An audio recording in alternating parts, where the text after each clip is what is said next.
오늘은 회귀 분석에서 내생성의 문제, 엔도지네아티의 문제랑 그 문제를 해결하기 위해서 이제 인스트루먼트를 활용을 하는데 그것을 활용한 추정 방법이 두 단계를 걸치는 투 스테이지 리스트 스퀘어 방법입니다. 잠깐 설명을 할게요.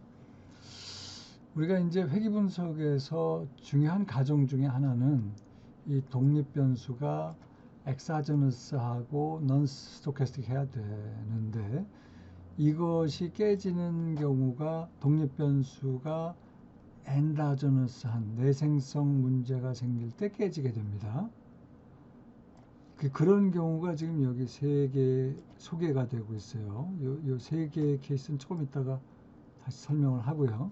이게 깨지게 되면 그러면 이제 어떤 문제가 생기냐면 독립 변수와 이 리지듀얼과의 상관관계가 이게 코릴레이션이 제로가 돼야 되는데 상관관계가 생기게 되고 그러게 이게 사실은 같은 얘기인데 그러다 보면 숨겨진 어떤 변수가 x와 y에 영향을 주게 되는 상황이 되고 그 결과 이 OLS로 추정을 해서 얻게 되는 이 베타 계수값이 inconsistent한 그 계수값이 돼요. 그래서 자료 데이터 수를 키워도 이게 결국은 문제가 여전히 남는.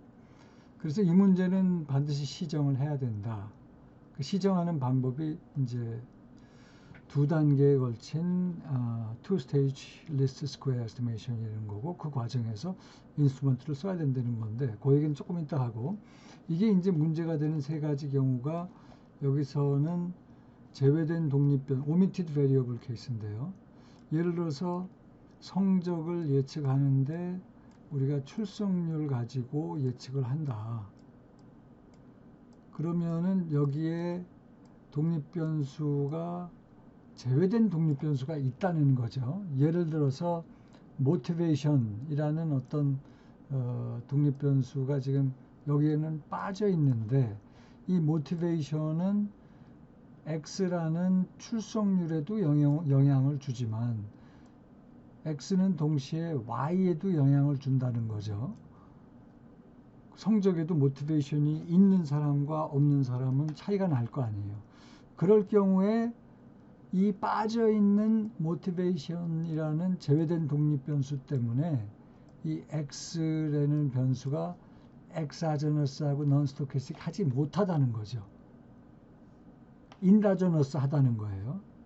그러면서 이 X와 엡실론 사이에 상관관계가 있고 기타 등등 이렇게 추정한 이 에스티메이터 베이타는 콘시스턴트하지 않고 이제 이런 문제가 생겨서 이 문제를 해결해야 된다. 이런 또 문제가 생기는 경우가 전략적 strategic behavior가 있는 경우입니다. 예를 들어서 Y를 아이스크림 수요라고 하고 X를 아이스크림 가격이라고 하면 당연히 아이스크림 수요와 아이스크림 가격 사이에는 상관관계가 있어서 이 베타 값이 통계적으로 유의하게 나오겠지만 실제로는 어때요? 아이스크림 수요가 많을 때 전략적으로 아이스크림 가격을 높게 책정을 하잖아요. 그러니까 이거는 엑사저너스하게 X값이 주어지지 않기 때문에 그러면서 X와 엡실론 사이에 코릴레이션이 존재하고 어떤 숨겨진 변수가 X, Y에 동시에 영향을 주고 이런 결과적으로 베타는 컨시스턴트하지 않은 문제가 생긴다는 거죠. 그래서 이런 경우도 시정을 해야 된다. 또 다른 하나의 경우는 추정 오차가 있는 경우인데 연봉이 예를 들어서 지능에 영향을 받는다고 하면 이런 경우도 이 둘의 상관관계를 측정하는 이 베타 계수값이 굉장히 통계적으로 유의하게 나올 거예요. 그렇지만 이 지능을 제대로 추정하기 위해서 우리가 보통 IQ를 쓰는데 IQ와 지능은 연결은 많이 되겠지만 여기 추정 오차가 있다는 거죠. 추정 오차가 있으면 똑같이 내생성의 문제가 생길 수 있다 하는 얘기입니다. 여기는 지금 어떤 얘기냐면 실제 자료로 이렇게 빨간색으로 회기선을 구하면 회기선을 구했을 때 그 베타 계수에 해당하는 요 슬롭이 굉장히 스티프하게 나오잖아요. 가파르게 나오잖아요. 빨간 선이 올바른 회기선이고 그 회기선의 기울기가 이제 이 값인 거죠. 이 예제에 따르면. 그런데 이게 관찰이 안 되기 때문에 우리가 파란 점들 가지고 요 사각형 점들 가지고 추정을 하게 되는데, 그러면 파란 회기선이 나오고 그리고 이 파란 회기선의 계수값이 이 값보다는 작은 값이 약간 플랫하게 나오죠. 덜 스티프하게 나오잖아요. 그러면서 베타를 추정하는 이 베타 헷 값이 잘못된 추정 값이 나온다는 거예요. 근데 물론 여기서도 보면은 이렇게 메저먼트 에러가 있을 때 추정치의 바이어스가 좀 더 플랫하게 나온다는 그런 어떤 특징이 있기는 한데, 아무튼 문제가 있다는 거죠. 이거는 자료를 키워도 이 베타 헤트는 절대로 베타 값에 가까이 안 간다는 거예요. 그게 inconsistency라는 문제인데, 그러면 이 문제를 어떻게 해결하느냐? 이 문제를 해결하기 위해서 중요한 거는 이제 인스트루먼트를 써야 된다. 또 다른 변수를 쓴다는 거예요. 그 변수를 Z라고 하면, 이 변수는 어떤 변수를 해야 되냐면, 우리가 원래 정했던 그 독립변수 X랑은 상관관계가 많이 있으나 Y랑은 상관관계가 없어야 해요. 그래야지만 여기 있는 이 리지듀얼이랑 상관관계가 없게 돼요. 그래서 그런 인스트루먼트 Z를 찾는 게 이런 내생성 문제가 있을 때는 굉장히 중요해집니다. 그래서 예제를 지금 인스트루먼트의 적절한 인스트루먼트의 예제입니다. 아까 우리가 그 omitted variable bias의 예제를 설명하면서 그 성적이라고 하는 것이 출석률과 관련이 있다. 그래서 이럴 경우에는 omitted variable 때문에 내생성에 문제가 있다고 그랬잖아요. 이럴 경우 문제를 해결하기 위해서 Z라는 인스트루먼트를 쓰는데, 이 Z는 X와는 상관관계가 있으면서 이 엡실론과 상관관계가 없어야 되도록 하기 위해서는 Y와 상관관계가 없어야 돼요. 그러니까 즉 X라는 상관관계가 있고 Y랑은 상관관계가 없는 그런 변수 X를 찾아야 돼요. Z를 찾아야 돼요. 그런 인스트루먼트를 찾아야 되는데, 그 좋은 후보가 여기에 나오는 학교에서 집까지의 그 통학 시간이 이제 인스트루먼트가 되는 거예요. 통학 시간이 커지면 출석률이 통학 시간이 짧으면 출석률이 높겠죠. 그렇지만 통학 시간이 짧다고 그래서 성적이 좋아지는 거랑은 상관이 없죠. 따라서 X랑은 이 통학 시간이 상관관계는 높은데 이 리지듀얼이랑은 상관관계가 제로인 아주 좋은 인스트루먼트 후보자가 됩니다. 또 다른 후보자는 어떤 정책의 변경, 예를 들어서 출석하는데 반드시 출석을 해야 된다는 정책이 없을 때는 출석률이 저조하겠죠. 근데 반드시 출석을 해야 된다, 그 의무조항 성적에 뭐 반영을 하겠다라고 할 때는 출석률이 높아지겠죠. 근데 그렇다고 해서 그 변수가 성적이랑은 사실 별 상관관계가 없겠죠. 그럴 경우는 이 인스트루먼트도 X랑은 상관관계가 높지만 리지듀얼이랑은 상관관계가 작기 때문에 좋은 후보가 된다는 거죠. 이제 그 또 다른 예제로 우리가 아이스크림 수요와 아이스크림 가격이 이게 전략적으로 아이스크림 가격이 결정이 되기 때문에 내생성에 문제가 있다. 그럴 경우 적절한 인스트루먼트가 뭐가 있겠느냐. 이 인스트루먼트는 X와는 상관관계가 높으면서 Y와는 상관관계가 없어야 돼요. 왜? 그래야지만 이 리지듀얼이랑 상관관계가 제로가 되기 때문에 인스트루먼트가.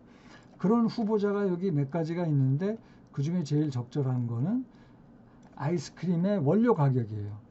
아이스크림의 원료면 뭐 우유 가격이라고 해볼까요? 이 우유 가격이 올라가면 아이스크림 가격도 올라가야 돼요. 그렇지만 우유 가격이 올랐다고 아이스크림이 수요가 많아지는 건 아니죠. 그러니까 X랑은 상관관계가 높으면서 Y랑은 상관관계가 없으니까 곧 이 인스트루먼트는 Z라는 인스트루먼트는 X라는 상관관계가 높고 이 리지듀얼과는 상관관계가 제로가 되는 거죠. 나머지 뭐 경쟁사의 가격이라든지 또는 무슨 날씨, 기온 이런 것들은 다 Y에 영향을 미치는 인스트루먼트이기 때문에 좋은 인스트루먼트가 될 수가 없습니다. 그래서 이것들은 탈락이에요. 그러면 이제 어떻게 추정을 하느냐? 이게 이제 원래 모델이잖아요. 원래 모델인데 이 X가 익사전에서 하지 않고 내생성에 문제가 있기 때문에 그래서 이 문제를 해결하기 위해서 인스트루먼트 Z를 고른다. 그러면 고른 다음에 어떻게 하는 거냐? 두 개의 단계를 밟습니다.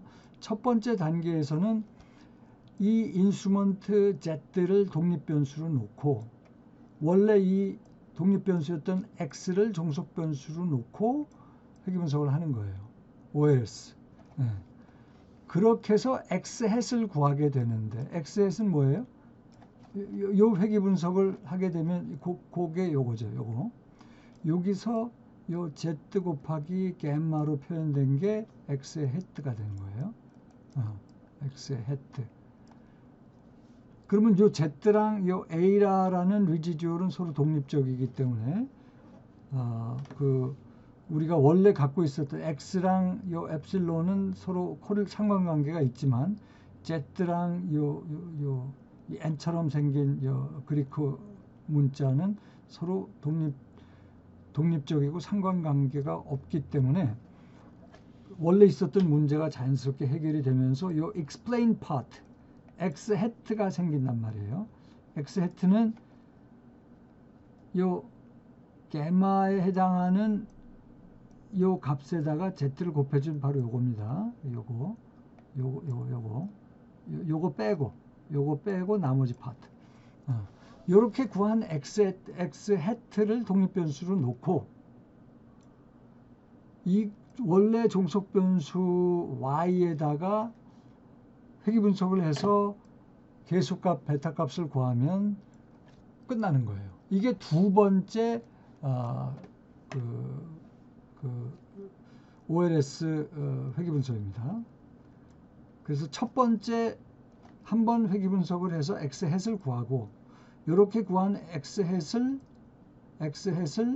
독립변수로 놓고 Y를 종속변수로 한 다음에 이 계수값에 해당하는 베타값을 구하면 이제 컨시스턴트한 에스티메이터가 구해지는 거죠. 이걸 그림으로 설명하면 이 인스트루먼트를 활용해서 원래 X를 explain part와 unexplained part로 나눈다는 거예요. decompose 한다는 건. 이 explain part가 바로 X 해트고 unexplained part는 요 리지듀얼에 해당하는 거죠. 그리고 이 explain part를 이 Y에다가 Y를 종속변수로 놓고 회귀분석해서 돌려서 베타값을 구하면 된다 이거죠. 그러면 이 문제가 원래 갖고 있었던 inconsistent한 내생성의 문제가 추정할 때 계수값을 inconsistent한 계수값을 추정하게 만드는 내생성의 문제가 이 two-stage least square 두 번 회귀분석을 돌리는 방법에 의해서 해결이 된다는 겁니다.